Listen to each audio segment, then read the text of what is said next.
Chairman town municipal corporation Mangu पीर हाजी नवाज अली ब्रोही ने कहा कि तालीम के हसूल की सबसे ज्यादा फायदियत दीन इस्लाम में बताई गई है, मगर बदकिस्मती से मुसलमानों ने इस पर कम तवज्जो दी। लेकिन दीगर मज़हब ने दीन फितरत इस्लाम के अहकामात जो माशरती तरक्की के हवाले से थे, इस पर खसूसी तवज्जो दी और आज उनका शुमार तरक्की याफ्ता ममालिक में होता है और मुसलमान ममालिक ज़्यादातर तरक्की पजीर या पसमानदा ममालिक में शुमार किए जाते हैं। अगर हम तरक्की की राह पर चलना चाहते तो हमें अपने दीन के सुनहरी असूलों पर चलना होगा। हमारे प्यारे मुल्क में तालीमी मैदान में जो कुछ हुआ वो पीपल्स पार्टी के दौर में हुआ। जुल्फ़िकार अली भुट्टो से बिलावल भुट्टो ज़रदारी तक सबने इसमें अपना हिस्सा डाला। उनके इसी अंदाज को इख्तियार करते हुए मुंतखब नुमाइंदे सिमत में अपना काम कर रहे हैं।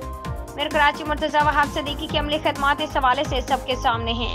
मैं भी वक्तन फ़वक्तन अपनी हदूद में दर्स गाँव के दौरे करता हूँ ताकि वहाँ के मयार और मसाइल दोनों से बाखबर रह सकूँ।